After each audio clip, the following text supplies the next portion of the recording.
Welcome to Lethal Dose, your favorite toxicology-focused podcast where we delve into true crime cases involving drugs and poisons.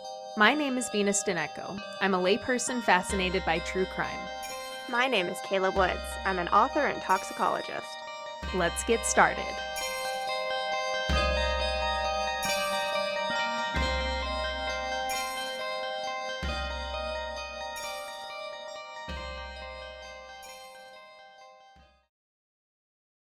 Content warning for this episode, a prolonged conversation about racism. Yes, so today we are talking about skin lightening because you can use mercury to lighten your skin. You shouldn't, but you can, and historically we have.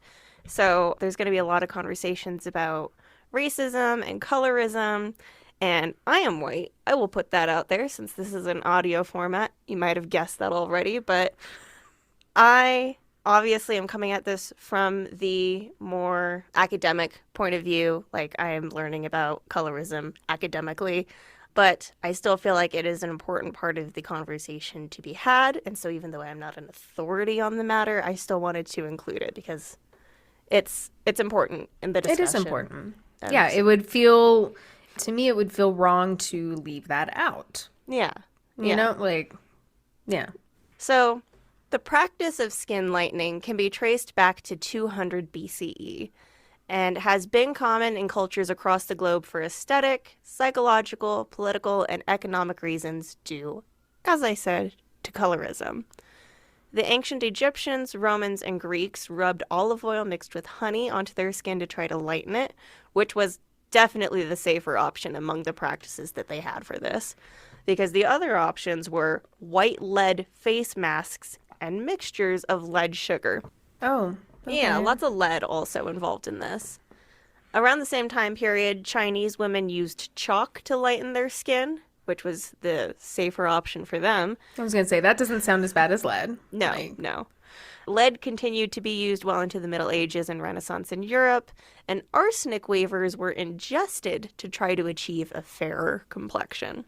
Lead then again became popularized in China and Japan, where it was mixed with rice powder as kind of a form of thick makeup.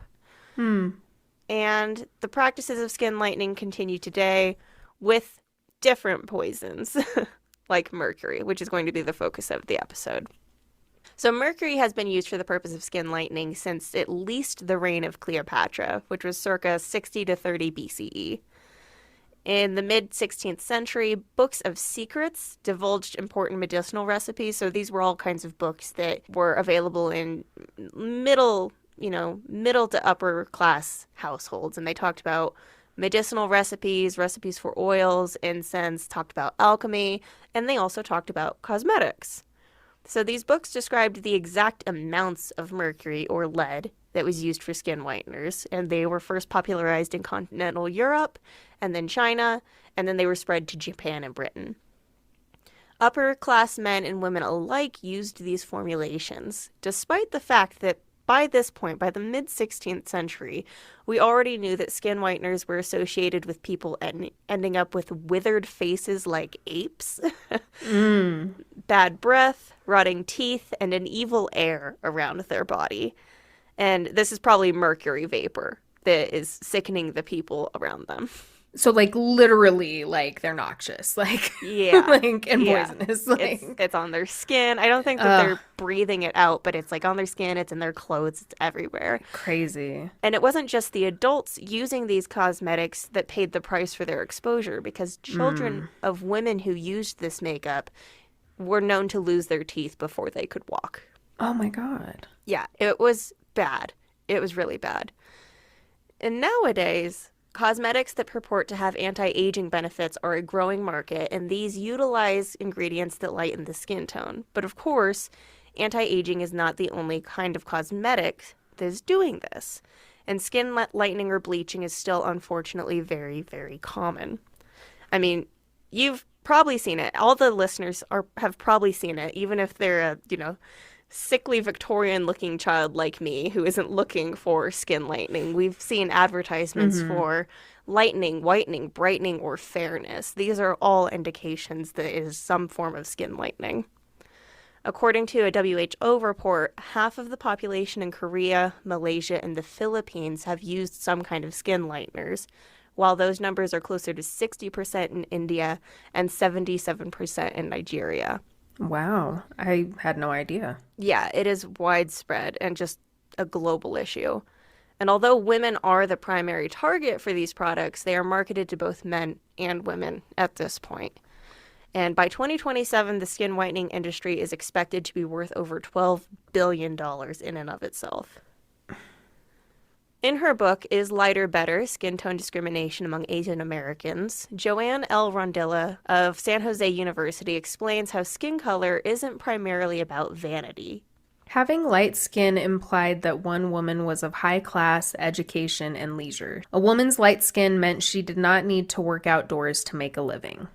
Rondilla defines colorism as the discriminatory treatment of people who fall within the same ethnic and racial background. And again, this is me coming at it from an academic point of view and talking to other white people who maybe have not experienced colorism firsthand. But Rondilla says it does differ within different ethnic communities for various reasons. It comes down to colonial history as well as how each community understands power and privilege. On an episode of This Filipino American Life, Rondilla described her experience with colorism as a Filipino. While my extended family worried over my dark skin, my white friends seemed to celebrate it. "I'm so jealous of your tan," said one friend. "You're so lucky you're not as pale as me," said another. They'd also misunderstand and even dismiss my family's worry that a darker skin tone means life automatically becomes that much harder for me. This is where I think white people miss the mark. Skin isn't just skin. Skin has a social and racial, historical, political, and sociological meaning. When someone says, "Oh, I love your tan, I wish I had tan skin like you," that person doesn't understand the historical trauma that comes from the skin itself and that comes down from privilege. Right. And so it's not enough to, like, as white people see colorism and be like, no, your skin is so nice, your skin is so whatever. Like, that is not addressing the issue here. Like, That's not, well, and it's almost like downplaying it. right. And so I have collected just a couple of examples of how this has differed globally. We're going to get a little taste of colorism around the world. In East Asian culture, the beauty ideals for some are defined in the proverb, "A white complexion is powerful enough to hide 7 faults." India's skin lightening history is actually kind of new. So in the 15th century, there was a national shift in preference for fairer skin. And I think that's due to the colonialism of that region. And some of the earliest attempts at skin lightening in this region included an application of turmeric in milk. And Indian mothers would drink saffron in milk for a fairer toned fetus. They were trying to lighten the skin of their fetus. Wild. And it's not like they hate their fetus, and it's not like they already feel... They're doing it out of love for their fetus. They're doing it out of love because they want their baby to be born with more opportunities than they had. Yes, yeah. Exactly. So there are cultural and sociological associations with fairness in India because it is a distinguishing factor between castes, with higher castes being associated with purity, elite status, and light complexion, and lower castes being associated with darker complexions and social persecution. And although caste-based discrimination is officially outlawed in India and has been since the 1950s, practices and prejudices still endure.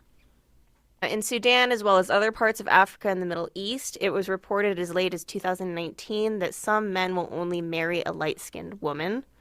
And there are songs which glorify light-skinned women. And there is a language of normalization around this known phenomenon that light-skinned women are, considered more attractive. And it has actually impacted women and how they see, their value in themselves in this region. This is studied and is, a for sure sociological phenomenon. And then as far as things go in the United States, since the 1700s, mixed-race children conceived between enslaved people and enslavers and their wide range of complexions started to produce a hierarchy in America based on colorism. Black folks with lighter skin were granted some of the rights of higher classes, And some people even argued that lighter-skinned enslaved people were smarter and more civilized than their darker counterparts. And I mean, we have Mormonism is born out of the United States, and there's really nasty beliefs in Mormonism about Black people that I don't need to go into here, but Mormonism is pretty racist, and they didn't let Black people into their religion until fairly recently. Right. But it's a cult, so you don't want to join it anyhow. Right. And so, after slavery was abolished, colorism remained prevalent. Relative to their lighter-skinned counterparts, dark-skinned Black people have lower levels of education, income, and job status based on prejudice that they experience because of their skin, and they're less likely to own homes or marry, and dark-skinned prisoners serve longer sentences. A study observing skin bleaching among Black women in New York City found that more than 30% of patients were bothered by their skin's natural appearance, and 25% of patients were embarrassed by their skin color and felt a restricted sense of freedom. So, with all of that in mind, skin lighteners have always historically been an option, and so they have been turned to in these instances where it's, if I can climb the ranks because I can lighten my skin, I'm going to try. Mm-hmm. And skin lightening, unlike some other cosmetic goals, is actually achieved when you use these products. And that happens because ingredients like corticosteroids, hydroquinone, trinitolone, and mercury inhibit melanocyte maturation or their distribution processes. And this reduces the melanin concentration in the skin. So that's how... So that's it's like scientifically working. Yes, yeah, it actually does do it, which is why it's really unfortunate, because it's like, it'd be easier to stop if it didn't work, but it works. Mercury may be present in skin whitening cosmetics as inorganic salts or as organic forms of mercury, though the inorganic salts are more common in this case. And up to this point in our coverage of mercuric compounds, we have talked about methyl and ethyl mercury, which are organic forms of mercury. Inorganic mercury salts are naturally abundant in the environment and include things like ammoniated mercury, mercury chloride, and mercury iodide. And the most common cause of exposure to these inorganic forms is from mining or working in and around coal-fired plants, because coal-fired plants actually account for 44% of mercury emissions. Interesting. I had no idea. And this is because ores contain mercury, and that creates a dust that gets into the air and the water, so it can become like a pretty major environmental hazard. Cinnabar is a common mercury-sulfur compound which has long been used in cosmetics and as a pigment for decoration, though not anymore. Just it was for a very long time because it's a really, really nice red color. It's a very... cinnabar is a beautiful color. Yeah, it's a pretty poison. Other compounds like mercuric chloride have been used in photography and as an antiseptic, because when we find one thing, we use it everywhere, don't we? Where else can I use this? Mercuric chloride, also known as calomel, has been used as a laxative, a dewormer, and in teething powder. From top to bottom. Oh, yep. And mercuric sulfide was previously used for red tattoo ink, though it is not anymore. Inorganic mercury works to lighten the skin because it's readily absorbed through the skin and competes with the copper ion in tyrosinase, which is the key enzyme in melanin synthesis. Mercury has been banned in cosmetics and soaps above 1 part per million in the United States since 1973. The Minamata Convention that was signed by nearly 140 countries around the world bans the manufacture, import, and export of mercury-containing products above 1 part per million as of 2020, but these products can still be found in countries like the U.S. that adhere to the convention, because there are illegal imports from places where there are no bans. And these are places like Mexico, Kenya, Hong Kong, Pakistan, China, and Senegal. These are the major players. In 2014, the California Department of Health released a warning regarding the mercury content in face creams as reports surfaced of adverse effects after prolonged use. So this is well after it was banned. This is after the Minamata Convention was put in place, and we are still seeing enough outbreaks that the California Department of Health is having to say something. Right. In 2018, the New York City Department of Health and Mental Hygiene released an advisory after they found products that contained mercury that had up to 14,000 times the permissible limit. What? It is insane amounts of mercury that we find when we find it. That's not good. And one study found that 13% of patients used skin bleaching products while they were pregnant, which is it's a major health concern because pre- and postnatal exposure to mercury can have terrible effects on a fetus and an infant. Oh my God. Mm-hmm. And despite all of this, despite knowing all of this, despite this history, despite the fact that we've known forever that mercury is dangerous, in 2019, a 47-year-old woman fell into a coma for weeks after using a Pond's-labeled cream contaminated with methylmercury, which we talked about in our first mercury episode, and it is more toxic than the inorganic mercury salts that are normally found in these whitening products. This was actually the first ever case of methylmercury poisoning linked to a skin cream in the United States. And it wasn't a Pond's banned cream. I'm not, we're not trying to say anything bad about Pond's. No Pond slander on this podcast. But it was labeled to look like a Pond's cream and potentially acquired in Mexico. The mercury was added because we know that it lightens skin, and then it was sold to this woman. In July of 2019, this woman arrived to a Sacramento hospital with numbness in her hands and face, slurred speech, and troubled walking. Her condition rapidly deteriorated into an agitated delirium, even as she underwent chelation therapy to flush the mercury from her system. And this is when they put stuff in your blood that essentially grabs onto the mercury. Chelation is super cool. I think it's one of the coolest things that we can do in chemistry. Yeah, that sounds cool. Yeah, and then it just would be eliminated in her urine. Huh. But she had a ton of mercury in her system, so this wasn't working. Blood tests at the hospital found that she had 500 times the acceptable amount of mercury in her blood. And acceptable means approximately 5 parts per billion. So, she had a lot of mercury. Yeah, that's a lot of mercury. It's too much. Some might say it's too much. I would say it's too much.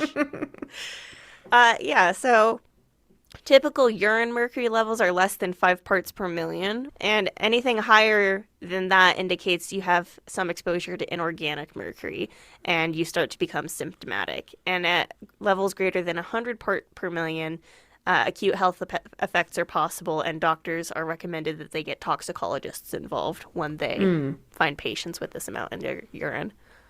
So according to this woman's family, this woman in Sacramento had been using the same skin lightening cream twice daily for the past 7 years to eliminate blemishes and wrinkles.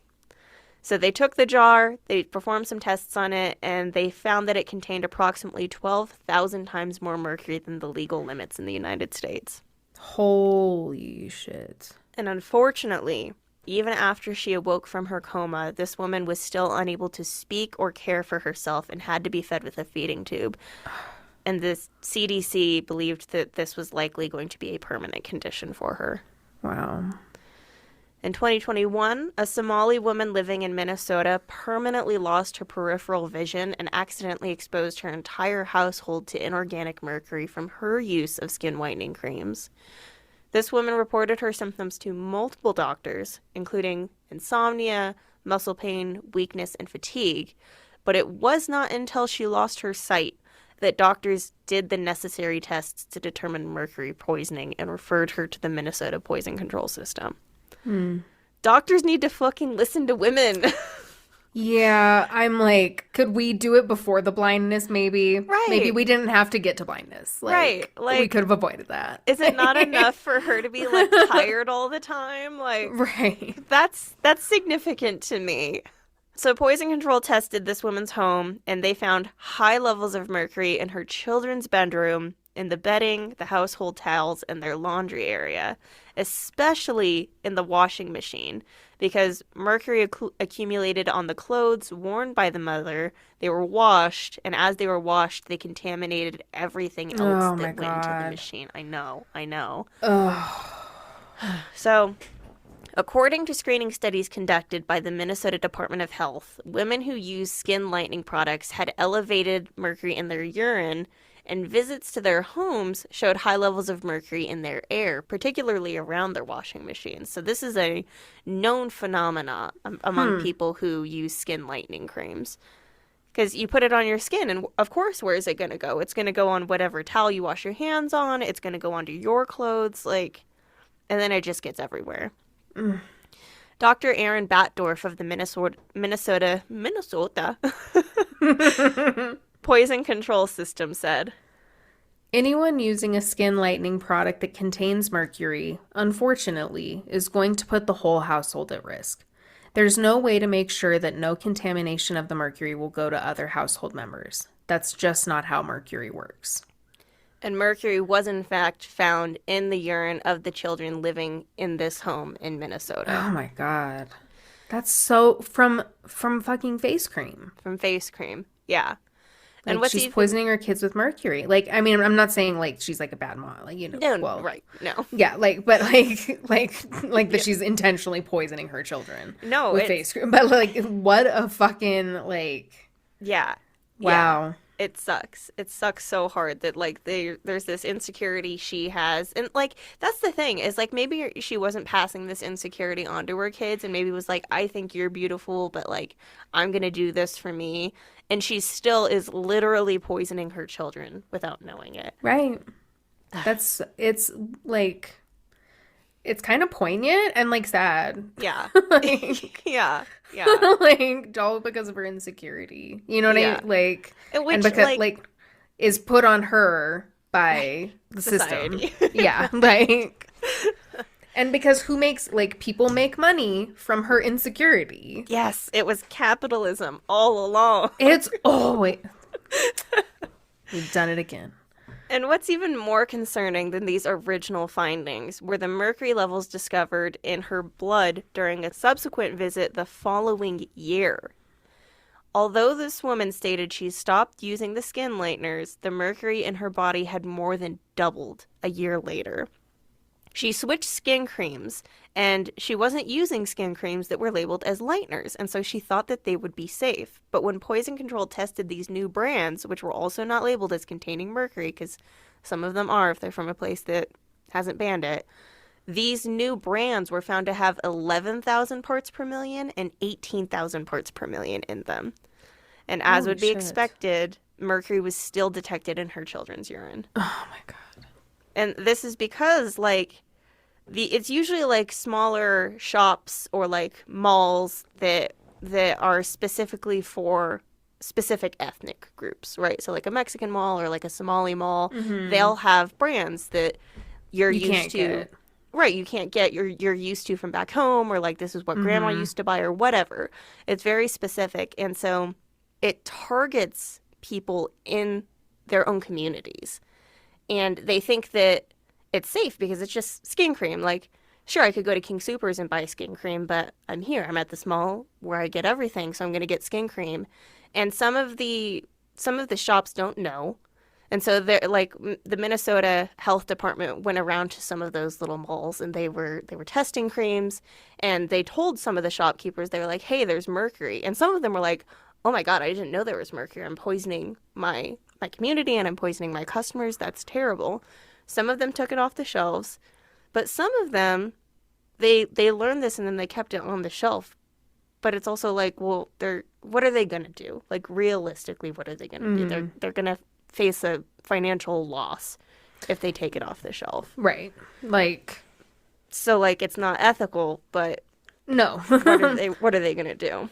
Right. What did you think they were going to do? I get, there's two sides of the coin. There's, of what people are going to do in this situation. Right. Both are possible. But some of the shops, when they saw the Department of Health coming, which I don't know if they looked like cops or if they looked like people or if they looked like researchers, but they just closed up their shops. So it's I either don't want to know or I do know and I don't want to face the consequences. And it just fucking sucks because this woman, she was like, "Oh, I won't use skin lighteners. I'll look for mercury." Right. She tried to do the right thing. And then her mercury levels more than doubled. Yeah.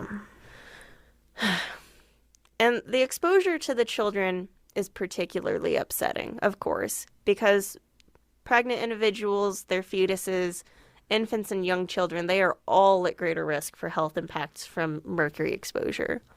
Fetuses are far more sensitive to mercury than adults and can experience severe injury without the mother showing symptoms at all, which we saw in Minamata. Fetuses that are exposed to mercury can be born with multiple congenital abnormalities like physical deformities, cerebral palsy, and other brain disorders. And in children, prolonged exposure to mercury may present as excessive salivation or thirst, inflammation of the gums, irritability, anorexia, poor muscle tone, flaking, peeling skin, or pink extremities. In 2022, the Zero Mercury Working Group tested 271 products bought in 15 countries and found that over half of them contained mercury above that restricted 1 part per million, and some were as high as 65,000 parts per million. What? Yes. Yeah, I don't know what they're doing and like how they're going about contaminating these products and determining the amount of mercury, but there are insane levels of mercury in some of these products. That's wild. And some of them were obtained through platforms like Amazon and eBay. What? And yeah. So you could easily get them and just not even know. You know, you could be somebody who's like, "Oh, I love, say, I don't know, Korean skincare." And so you're buying like a Korean skincare product and it might be contaminated with mercury. And at the time, the third-party vendors like Amazon and eBay, they claimed that it was the seller on their site who was solely responsible for the safety, despite the fact that Amazon and eBay were making profits off of these dangerous, products. And then Instagram, Facebook, and TikTok were also found as marketplaces for skin whitening products, and they push hard at people, and they have influencers pushing hard at people. So given all of this, activists successfully petitioned for the removal of skin whitening products from these sites. But unfortunately, they would just come right back later. And so they were trying to, get the platforms to have greater liability to reduce these sales. And in California, a suit against Amazon actually alleged that they violated the Toxic Enforcement Act, which is more commonly known as Proposition 65. You know that thing? The yoga mat. Yeah, everything causes cancer. Yeah. Yeah. So a decision was reached on this suit in March of 2022, which stated that Amazon is in fact liable for selling dangerous products like mercury-containing cosmetics, and that customers in California can sue them because it's a Prop 65 thing. So, at least it protects everyone in California. I don't know if the rest of us are protected, but people who, even if they're not injured, even if they just find that there's mercury in their product, they can sue for a lack of warning, regardless of if Amazon actually knew about the danger in the product or not. Okay. Thermal mercury exposure from cosmetics can result in burning sensation and contact dermatitis, nail discoloration, and blue-black skin pigmentation. So it can actually make your skin darker sometimes. I was gonna say, wait a minute, that's not a part of the plan. No, I know. It doesn't play fair. Yeah.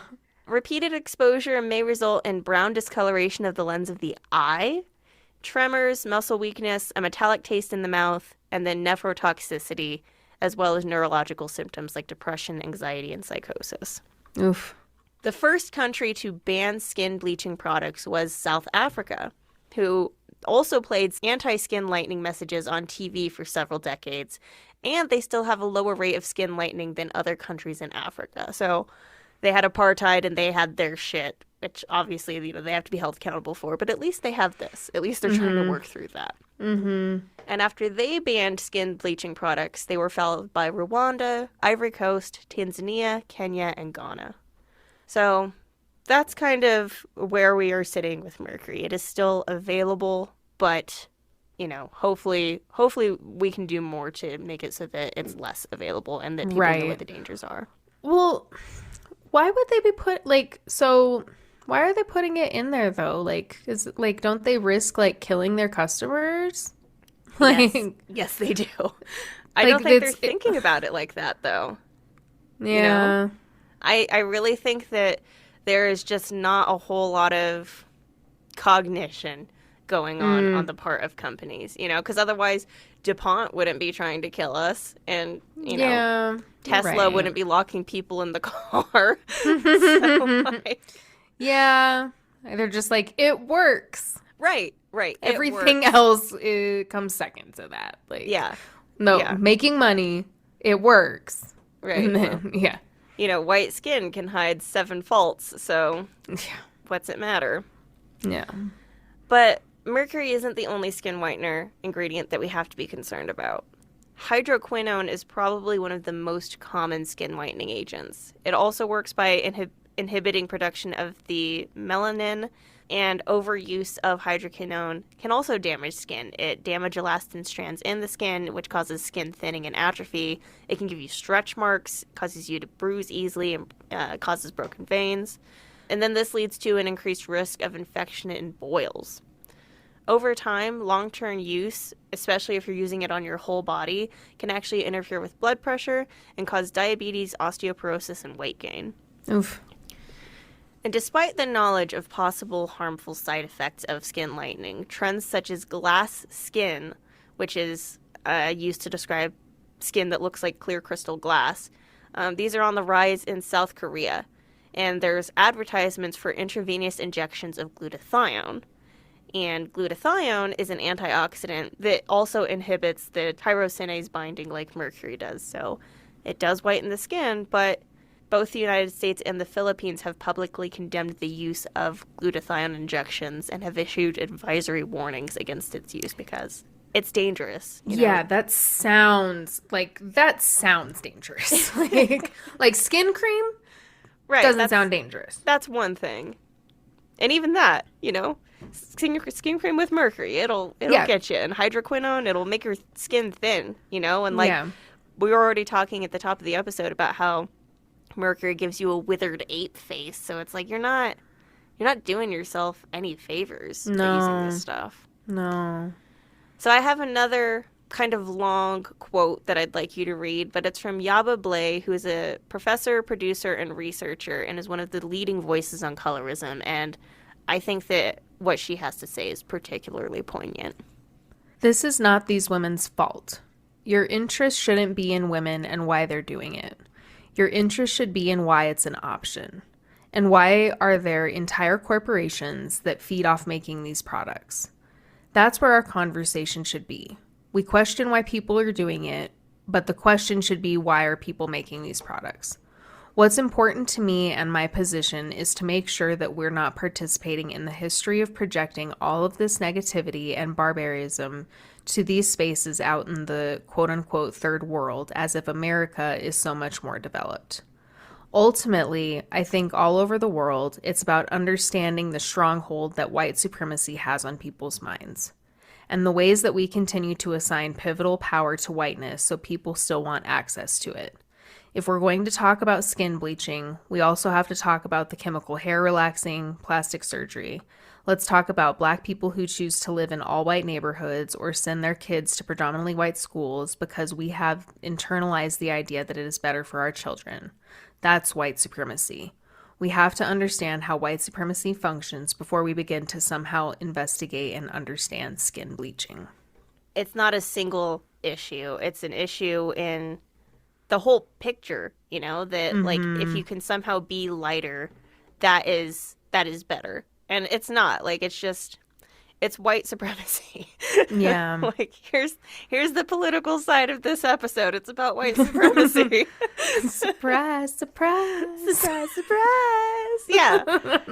Yeah. And so it's unfortunate, but I mean, that was really well said. Like, there's a lot to talk about if we're going to talk about this one thing. Right. Like, right. And what do they all have in common, though?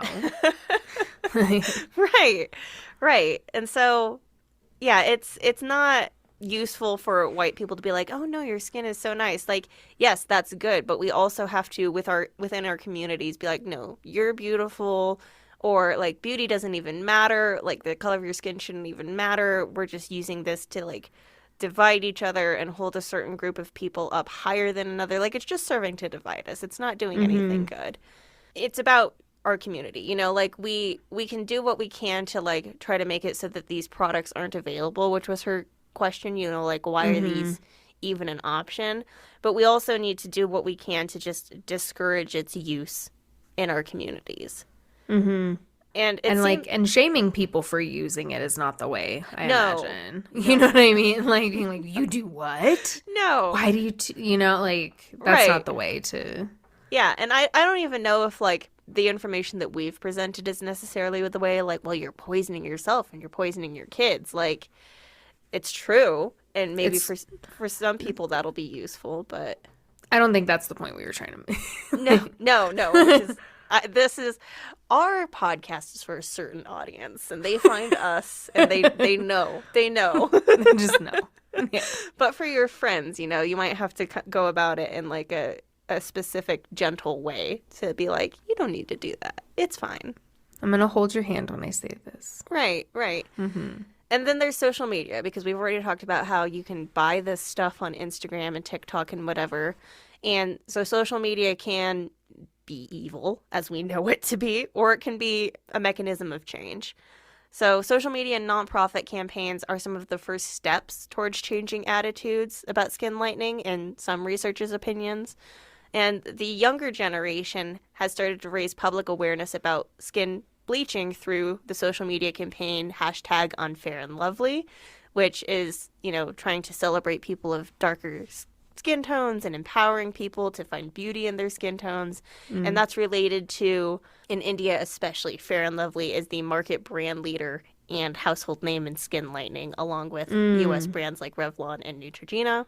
And then there's also social media's campaigns like #ReclaimTheBindi, which is a South Asian campaign aimed to inspire individuals to embrace their culture. And then the nonprofit campaign Dark is Beautiful was based in India and created to challenge that, you know, value is determined by fairness of skin.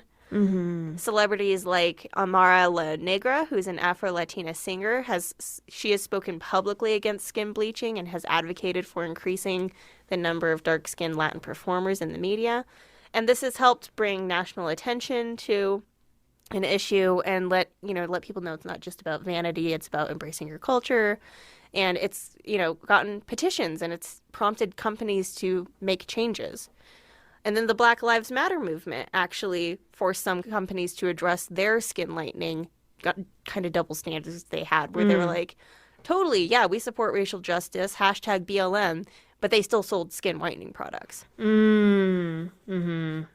So Johnson & Johnson agreed to stop selling Neutrogena Fine Fairness and Clean and Clear Fairness, while the popular Unilever cream Fair and Lovely was renamed so that it's not Fair and Lovely anymore, but it wasn't taken out of the stores. It's still available. So we've got like these baby step half-ass attempts to change anything. Right.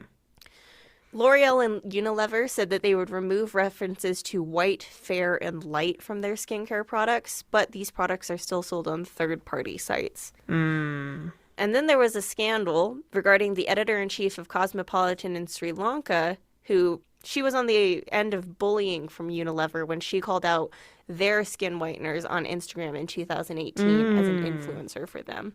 So they're not doing great. Yeah. Nivea, which is owned by the German company Beiersdorf, has been criticized following a campaign for its creams in Africa. In an advertisement from 2017, a black woman says, "I need a product that I can really trust to restore my skin's natural fairness." Whoa. And in that same year, they had another campaign targeted at Middle Eastern consumers with the slogan, "I cannot make this up, white is purity." Stop. Yeah. They're not even fucking trying. Like, no. Yeah. Wow. Obvious white supremacy. Yeah, like that one is like, let me bonk you over the head with this board that says white supremacy. Like, Right. bonk. Right. Like, did you ever watch the Dollface show, the Kat Denning show, Dollface? Yeah. When they have that horrible PR disaster with the white powder. Like, Yes. That's what this reminds me of. Yes. It's so bad. So, with the Dove and Nivea scandal, there were accusations about their advertising, but it's not like it's anything new. You know, if you look into the history of soap in particular, it's it's been used to commodify racism for a long time because they show a black body as a before and then they show a white body as the after. Like this is just history replaying itself. Yeah. So we got to move away from that. We got to look out for each other. We've got to, you know, I mean, we spend so much time focusing on our appearance, and that's meant to, like, take away, like, our mental acuity and our mental headspace that we could be doing other things. But it also literally makes you crazy, so that doesn't help either. No, that's my big takeaway is, like, really, like, getting, like getting away from the, like, if we could get away from vanity in some way, like, it would help combat it. It's not going to get the bigger issue of white supremacy, like, under control, but, like, part of it would be a little easier. Right, yeah. Like, we as community members can't necessarily, like, ensure that you don't not get the promotion compared to the lighter skinned person, but we can try to make it so we're not poisoning ourselves. Of course, it's also on white people to recognize how we contribute to white supremacy. I mean, there's striations of power, right? So even if you feel like you're not in power, we are living in a time where DEI initiatives are being rolled back and affirmative action has been rolled back. And those are in place because people don't do the right thing. And so we can take it upon ourselves to do the right thing. If we know the hiring manager at work, or we are the hiring manager, we can try to challenge choices about promoting one person or hiring one person over another, especially if it comes down to a darker skinned person and a lighter skinned person. Like, really challenge those subconscious prejudices that you might have. You know, out in the world, if you're grocery shopping and an alarm goes off as someone's leaving, do you stop and question when it's a lighter skinned person, but you don't stop and question if it's a darker skinned person? You know, like, it's these little Keep yourself things. in check. Yeah. Right. So, yeah, like, if we don't have these outside devices, like, like, the least we can do. Right. We have to be better than those who came before us. Yeah. So, if you suspect that a cosmetic in your house is making you or the people you love sick, you can see if it's a product that's already been identified at the FDA as containing mercury or hydroquinone. So I will put some links in the show notes. And theirs is pretty short, and so you can also look at other lists from different states. So the Minnesota Department of Health also has a list, and they offer informational sheets in different languages if you need to provide that to somebody that you're worried about who doesn't speak English. So I'll provide that. Some of the ways to maybe determine, because not everybody can afford to, like, take this somewhere and have it tested. And I don't know that everywhere's going to be like the Minnesota Department of Health and Poison Control. Right. So one way to check some of them is that many of the mercury-contaminated creams found in California turned, like, a dark gray or green when exposed to light. So if it does that, that is a big red flag. Oh, okay.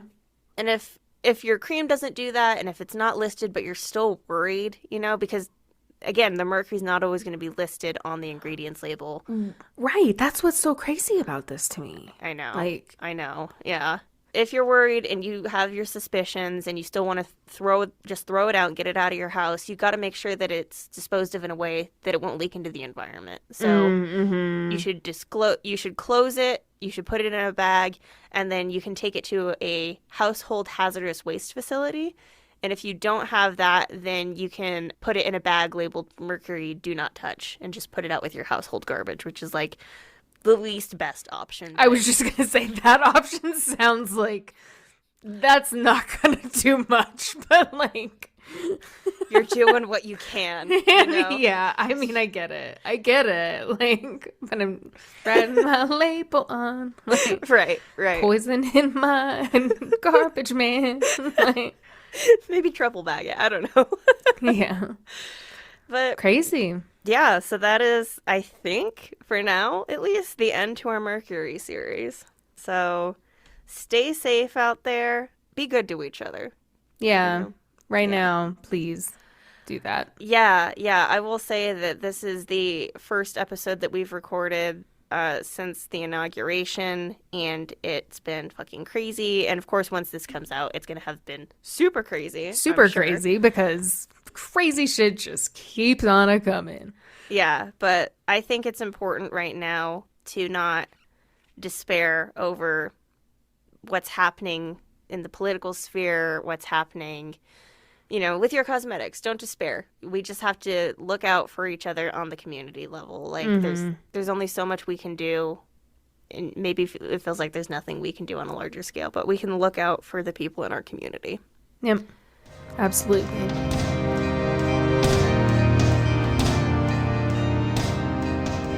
Thank you for joining us. We hope you enjoyed this episode. Please like, follow, subscribe, and review us everywhere you get your podcasts. For more Lethal Dose content, you can find us at Lethal Dose Pod on Instagram, Tumblr, and TikTok. For an overdose of content, subscribe on Patreon for exclusive episodes and much more. The show theme is Look Far by our dear wizard friend Fogweaver. More of their music can be found on bandcamp.com. Lethal Dose is created, researched, produced, and edited by Kayla Woods and Venus. Stay safe, and remember, the dose makes the poison.